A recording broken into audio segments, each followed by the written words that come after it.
الميركاتو الصيفي يشهد تحركاً غير مسبوق للنجوم المغاربة في كبرى الساحات الأوروبية. أشرف حكيمي النجم المتألق يطوي صفحة كأس العالم للأندية ويستعد لموقعة السوبر الأوروبي بعد أقل من شهر. إلياس بن صغير يدخل حسابات إنتر ميلان كخيار ذهبي لتعزيز خط الهجوم. رضا بالحيان يلفت الأنظار في معسكر لاتسيو ويجبر الساري على إعادة حساباته التكتيكية. أما المفاجأة الكبرى فهي تعثر انتقال الموهبة الواعدة عبد الله وزان إلى ريال مدريد رغم وصوله إلى العاصمة الإسبانية. كل التفاصيل في هذا الفيديو، فلا تذهبوا بعيداً. لن يحظى النجم المغربي أشرف حكيمي بوقت كاف للراحة بعدما أنهى موسماً مرهقاً وطويلاً كان آخر محطاته خوض نهائي كأس العالم للأندية، حيث تلقى باريس سان جيرمان هزيمة قاسية بثلاثية نظيفة أمام تشيلسي الإنجليزي. لكن لا وقت للتفكير في الخسارة، فبعد أقل من شهر تنتظر حكيمي وزملاؤه مواجهة نارية جديدة، وهذه المرة في كأس السوبر الأوروبي الذي يجمع سنوياً بين بطلي دوري أبطال أوروبا والدوري الأوروبي. الاتحاد الأوروبي حدد يوم الأربعاء 13 غشت المقبل موعداً لإجراء المباراة، والتي ستجمع بين باريس سان جيرمان المتوج بلقب دوري الأبطال بعد فوزه الكاسح على إنتر ميلان ب5 أهداف دون رد، وتوتنهام هوتسبير بطل الدوري الأوروبي. المواجهة ستقام على ملعب بلو إنرجي في إيطاليا معقل نادي أودينيزي، والذي يتسع ل30,000 متفرج.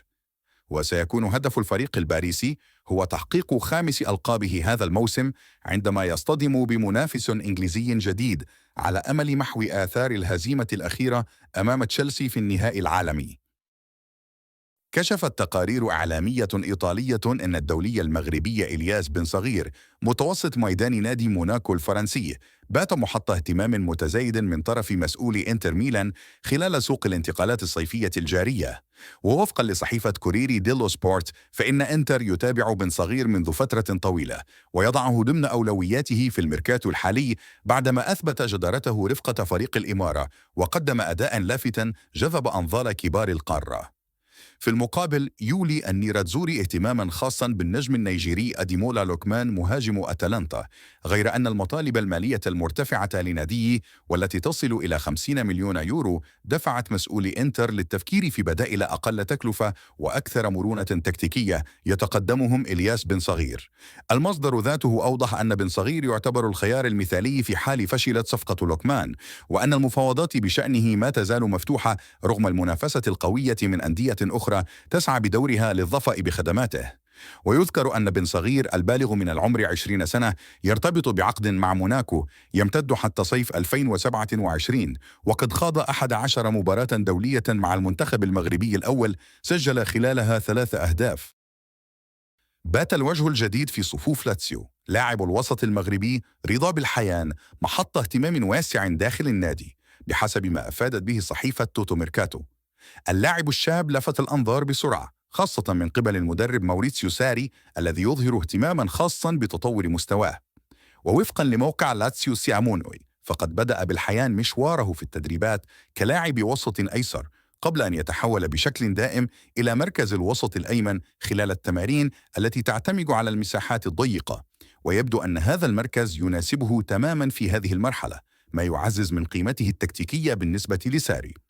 الموقع ذاته أشار إلى أن حتى عودة ماتيو غاندوزي لم تؤثر على التشكيلة مستقبلا، إذ واصل بالحيان العمل في نفس المركز وتناوب على المشاركة ضمن التشكيلة الأساسية إلى جانب لاعبين ذوي خبرة مثل فيسينو وباسيك، بينما كان روفيلا حاضرا بقوة في خط الوسط. ويعد هذا إشعارا واضحا بأن ساري يدرس اللاعب بعناية ويحرص على فهم خصائصه الفنية وكيفية توظيفه داخل منظومته التكتيكية. الصحافة الإيطالية لم تستبعد أن تؤثر عودة نجم الوسط دانييلي كاتالدي على التشكيلة مستقبلا، وقد تعيد ترتيب الأدوار داخل الفريق. ومع ذلك يبدو أن الكيمياء بين بالحيان وأسلوب لعب ساري بدأت تتشكل بالفعل، ويبقى السؤال المطروح: هل سيكون مركز الوسط الأيمن هو المكان الثابت لبالحيان، أم أن المدرب لديه تصولات أخرى؟ ما هو مؤكد حتى الآن أن الدولي المغربي يثبت يوما بعد يوم أنه أحد أبرز نجوم هذا المعسكر الإعدادي المبكر. كشفت صحيفة آس الإسبانية عن صفقة انضمام النجم المغربي الصاعد عبد الله وزان إلى نادي ريال مدريد تعثرت في اللحظات الأخيرة رغم وصول اللاعب إلى العاصمة مدريد قبل 4 أيام تمهيداً للتوقيع الرسمي. وأوضحت الصحيفة أن الغموض لا يزال يحيط بأسباب توقف الصفقة، حيث أفادت بعض المصادر بوجود تحفظات طبية أثارت قلق إدارة الميرينجي، في حين اكتفى آخرون بالإشارة إلى أن العملية معلقة حالياً بعدما كانت على بعد خطوة واحدة فقط من الإعلان الرسمي. وأضاف المصدر ذاته أن ريال مدريد كان قد توصل إلى اتفاق شامل مع وزان المتوج بجائزة أفضل لاعب في كأس إفريقيا لأقل من 17 سنة، وكان من المقرر أن يجري الفحص الطبي قبل أن يلتحق بتدريبات الفريق الرديف كاستيا تحت مراقبة خاصة من الإدارة الفنية، غير أن مستجدات اللحظة الأخيرة أوقفت المسار.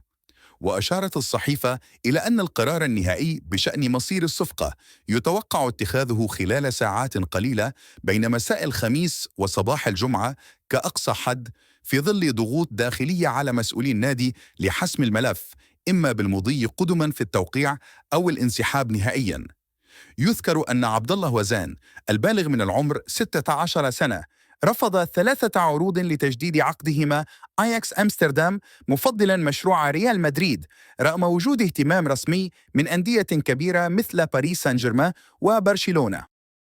هكذا إذن بين صفقات توشك على الاكتمال وأخرى تتعثر في اللحظات الأخيرة، وبين نجوم يفرضون أنفسهم بقوة في كبرى الأندية الأوروبية، يتأكد لنا مرة أخرى أن الحضور المغربي في الساحة الكروية العالمية لم يعد استثناء، بل قاعدة تتكرس موسما بعد آخر.